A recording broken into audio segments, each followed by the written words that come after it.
Oui, vous allez m'excuser, je suis grippé. Non, tu n'es pas grippé, ça ne se sent pas, on n'entend pas. Je suis grippé. Mais on ne sent pas que tu as la grippe, donc ça va. Là, je ne comprends pas. Ah, vous allez l'inviter.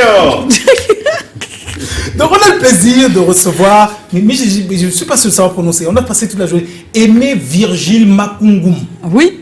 C'est pas si facile, Voilà, c'est difficile. voilà, on a travaillé toute la journée. Mais moi, j'ai jamais réussi à prononcer parce que on a l'habitude d'appeler Tata Mimi. Voilà, c'est tout. Voilà, ça passe Tata Mimi. Alors, Tata Mimi, c'est pas que Tata Mimi de nom, parce que quand on enquête, on demande, et les gens ils réagissent, on dit oui, c'est une véritable Tata. Parce que la Tata, c'est d'abord quelqu'un de convivial qui s'intègre très bien à son milieu. Et quand tu demandes à Ghislain, à Elvis, à Ebenezer, à Jean de Dieu, oui, Ghislain Toa, Elvis Noulem, Sergio Marcelo, Ousmane Stéphane, tous disent que c'est quelqu'un d'une collaboration franche, honnête et sincère.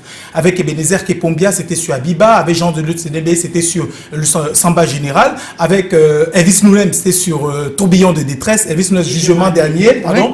Oui. Ghislain Toa, Tourbillon de détresse, Coïncidence Europe. Avec... par exemple, avec Salem Kedi, tu as travaillé justement sur Women and Material. Et c'est la deuxième dimension de la Tata, actrice, comédienne, réalisatrice. Et surtout, tu es dans cette série-là, en particulier Women and Material, la Tata qui est là pour donner le conseil, pour orienter ses jeunes petites sœurs. La Tata qui n'est pas là que pour faire du cinéma, de la série ou de la comédie, pour divertir et faire rire en vain.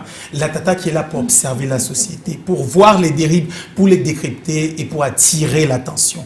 Oui, au travers de cette série, il y a beaucoup de talents qu'on a découverts. Par exemple, Rosine qu'on a récemment reçue ici, effectivement. Mais on n'oublie pas qu'au-delà de la personne et du personnage, tu fais partie de ces acteurs du milieu du 7e art qui ont compris qu'on devrait faire là, à un moment donné aussi, pour influencer, pour permettre aux uns et aux autres, aux citoyens et lambda, aux Camerounais par exemple, de prendre en main leur destin et de savoir qu'ils ont la possibilité de changer leur destinée. On n'est pas forcément là que pour subir, on est là aussi pour écrire et pour construire. Et ça, c'est vraiment génial, c'est la Tata qu'on aime.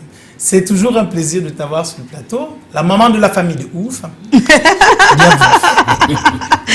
Et oui, notre Tata Mimi est notre invitée ce soir. Et on va bien discuter ensemble. Mais avant qu'elle nous dise son grand bonsoir, quelques images.